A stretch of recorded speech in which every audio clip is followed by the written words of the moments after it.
Today I just got my hands on a Zooz ZEN51 long range dry contact relay. I'm going to unbox it, set it up, then show you some useful automations inside a Home Assistant. Inside the box we have the device specific key card, the user manual, and finally the relay itself.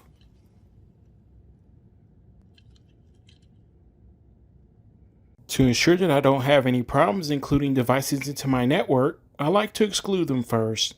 To exclude the ZEN51, you simply put your hub into exclusion mode, then quickly press the Z-Wave button 3 times.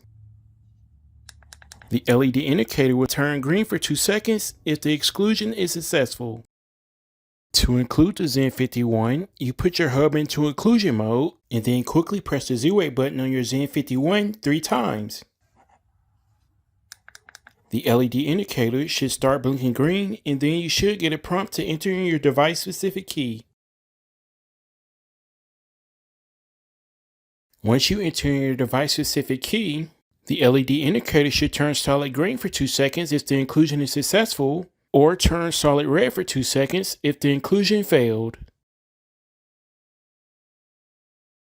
The first thing I like to do after I add a device to my network is update the firmware. You can get the latest firmware by visiting the Zooz support website.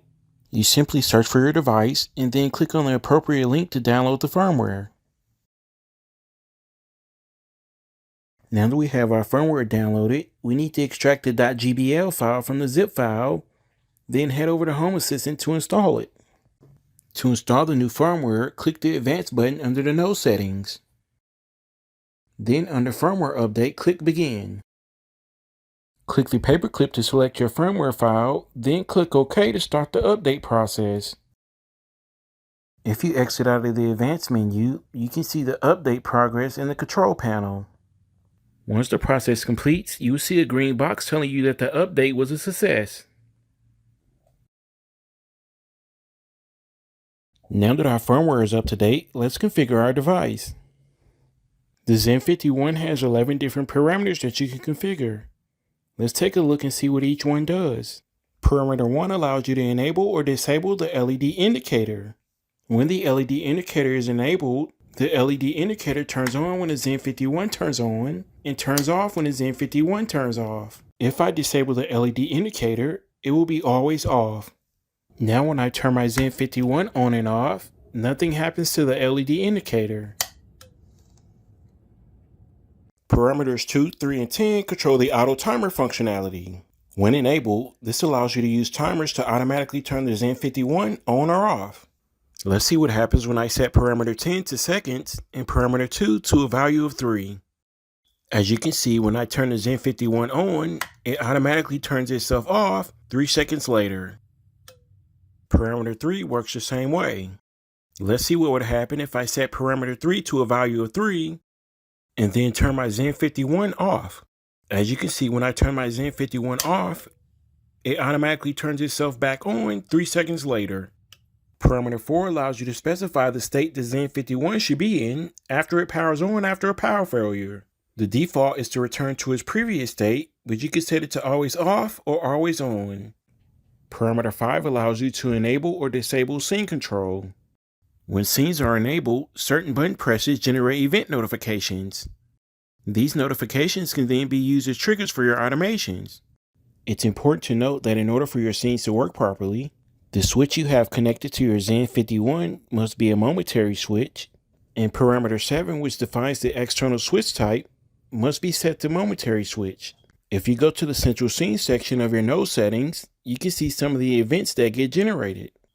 For example, if I quickly double tap my switch, it shows up here. The ZEN51 supports press and hold, single tap, and multi-tap scene notifications all the way up to 5x. Parameter 6 allows you to configure the smart switch mode. You would configure these settings when you have a smart bulb that you want to control but you don't want it to lose power. By default, local and Z-Wave controlled is enabled. As you can see, when I turn my ZEN51 on and off locally, or using Z-Wave commands, my load also turns on and off. If I set the smart switch mode to local control disabled and then try to use my locally attached switch to turn the ZEN51 on and off, nothing happens to my load. However, I can still turn my load on and off using Z-Wave commands.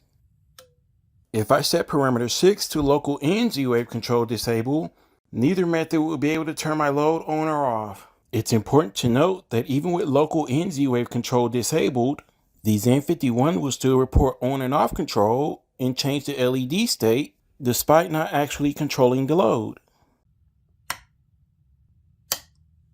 Parameter 7 allows you to specify the external switch type connected to the ZEN51. The default setting is a toggle switch with fixed actions. This means when you turn your toggle switch on, your ZEN51 turns on, and when you turn your toggle switch off, your ZEN51 also turns off. If I change my switch type to toggle, any state change on my attached switch will cause a state change on my ZEN51. For example, if I turn my ZEN51 on using Z-Wave commands and then turn my attached switch on, my ZEN51 will then turn off. If I change my external switch type to momentary switch, my attached switch must momentarily turn on, then off to change the state of the ZEN51. You could easily accomplish this by using a momentary switch like the Zooz ZEN51. Since I don't have one available, I'm going to demonstrate how the momentary mode works by quickly turning my toggle switch on and off. As you can see, when I turn my toggle switch on and off like normal, nothing happens. But if I quickly turn my toggle switch on and off, the state of my ZEN51 changes. If I set my switch type to garage door mode, the ZEN51 would automatically turn itself off 1 second after being turned on to simulate a garage door button being pressed.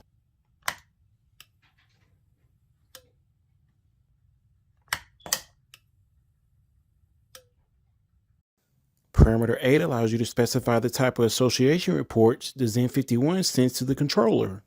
The default option is to send binary switch reports anytime you turn the ZEN51 on and off manually or using Z-Wave commands. Here I am in the binary switch section of my node settings. As you can see, if I manually turn my ZEN51 on, the target value parameter updates to on. And if I send the Z-Wave command to turn the ZEN51 off, the target value updates to off. Let's see what happens when I change the association reports to binary switch reports for Z-Wave and basic reports for manual. Now when I send the Z-Wave command to turn my ZEN51 on, the target value updates to on. But if I manually turn my ZEN51 off, the target value stays in the on position. This is because any manual state changes will now get reported using the basic command class. When I manually turn the ZEN51 on, the value changes to 99, and when I manually turn it off, the value changes to 0. My binary switch target value parameter will now only display the state of the last Z-Wave command that was sent to the ZEN51. Setting the association reports to binary switch for Z-Wave and basic for manual allows you to easily tell when the ZEN51 was turned on using Z-Wave commands or manually. Parameter 9 allows you to specify the relay type. The default relay type is normally open. This means that anytime the ZEN51 is on, the relay circuit is closed and power is being applied to the load. You can also change the relay type to normally closed. This means when the ZEN51 is on, the relay circuit is open and no power is being applied to the load. It's extremely rare that you would ever need to change the relay type to normally closed, so it's recommended to only change this setting if you know what you're doing. Parameter 12 allows you to enable or disable multiple click detection on your external switch. One thing you may have noticed is that when I turn my attached switch on and off, my ZEN51 does not immediately turn on and off. This is because multiple click detection is enabled by default. To disable multiple click detection, you set parameter 12 to a value of 0. Now when you turn your external switch on and off, the ZEN51 will instantly turn on and off. It's important to note that when you disable multiple click detection, central scene notifications get disabled, and you can no longer use the external switch to include or exclude the ZEN51. Associations allow one Z-Wave device to directly control another Z-Wave device without communicating through a hub. As you can see from the Z-Wave Alliance product page, the ZEN51 supports 2 association groups. Any device added to group 2 will automatically turn on and off when the ZEN51 turns on and off. Now that we know what our device is capable of, let's set up an association in Home Assistant. The first thing you need to do is expand the node settings and then click on the Groups tab. To set up a new association, click the Add button. For node endpoint, click Root Endpoint and then for the group, select Group 2. The target node is the device that you want to control. In our case, this is our smart plug, so we select our smart plug from the list. In the target endpoint section, we would then select root endpoint. Once this is done, click Add.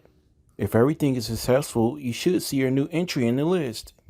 We can verify our associations work correctly by turning our ZEN51 on and off. On the left, I have my ZEN51, and on the right, I have my smart plug. As you can see, when I turn my ZEN51 on and off using Z-Wave commands, my smart plug also turns on and off. The same thing also happens when I manually turn the ZEN51 on and off.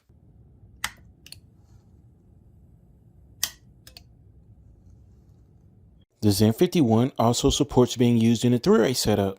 To set this up, you need to use 3-way switches and configure parameter 7 and 11. Parameter 7 is the external switch type, and parameter 11 is the 3-way impulse control. Since I don't have any 3-way switches available, I'm going to skip this.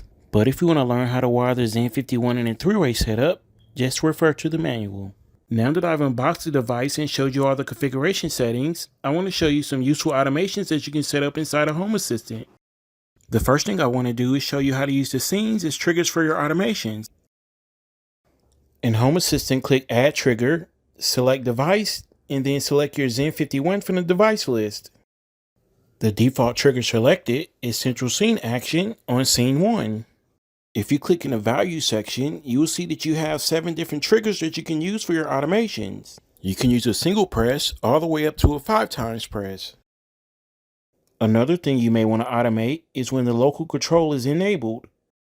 To set this up, click Add Action, click Device, and then select your ZEN51 from the device list. Then click on the action and select Set Value of Configuration Parameter 6 from the action list. Now all you need to do is select the appropriate value to automate when local control is disabled. The ZEN51 Long Range is a high quality relay that you can use to automate just about anything. Its small size also means that you can place it just about anywhere. My only complaint is that the ZEN51 doesn't support low voltage like other relay options. But when you consider pricing and availability, the ZEN51 Long Range is the best option for anyone wanting 120 volt load monitoring or lighting control without changing the style of the switch.